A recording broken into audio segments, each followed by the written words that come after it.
சற்று முன் வெளியான முக்கிய அறிவிப்பின்படி ஜூலை 1 முதல் 8 வரை ஆசிரியர்களுக்கான பொது மாறுதல் கலந்தாய்வு அட்டவணை வெளியீடு.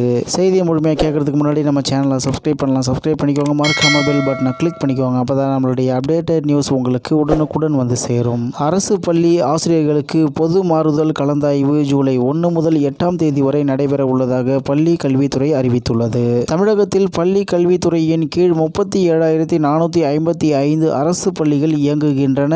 இதில் சுமார் 2.25 லட்சம் ஆசிரியர்கள் பணிபுரிந்து வருகின்றனர். இவர்களுக்கான பொது மாறுதல் கலந்தாய்வு ஆண்டுதோறும் எமிஸ் தளம் வழியாக நடத்தப்பட்டு வருகிறது. அதன்படி 2025 முதல் 2026ஆம் கல்வியாண்டுக்கான மாறுதல் கலந்தாய்வு அடுத்த மாதம் நடைபெற உள்ளது.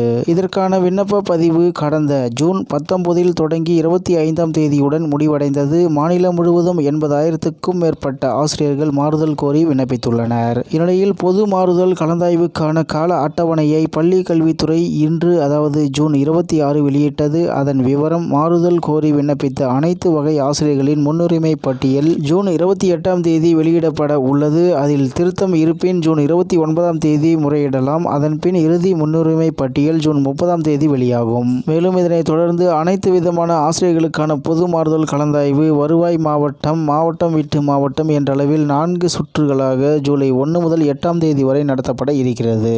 இந்த கலந்தாய்வில் பங்கேற்கும் ஆசிரியர்களுக்கு மாற்றுப் பணி அனுமதி வழங்கப்படாது. மாறாக தற்செயல் விடுப்பு எடுத்துக் கொண்டு கலந்தாய்வில் கலந்து கொள்ள வேண்டும். வழிகாட்டுதல்களின்படி தகுதியானவர்களுக்கு முன்னுரிமை வழங்கப்பட வேண்டும். மேலும் கலந்தாய்வுக்கான முன்னேற்பாடுகளை அந்தந்த மாவட்ட முதன்மை கல்வி அலுவலர்கள் மேற்கொள்ள வேண்டும் என்று அதில் தெரிவிக்கப்பட்டுள்ளது என்று தகவல் வெளியாகியுள்ளது என்பது குறிப்பிடத்தக்கது. இந்நிலையில் அரசு பள்ளி ஆசிரியர்களுக்கு பொது மாறுதல் கலந்தாய்வு ஜூலை 1 முதல் 8ஆம் தேதி வரை நடைபெற உள்ளதாக பள்ளி கல்வித்துறை அறிவித்துள்ளது என்று தகவல் வெளியாகியுள்ளது.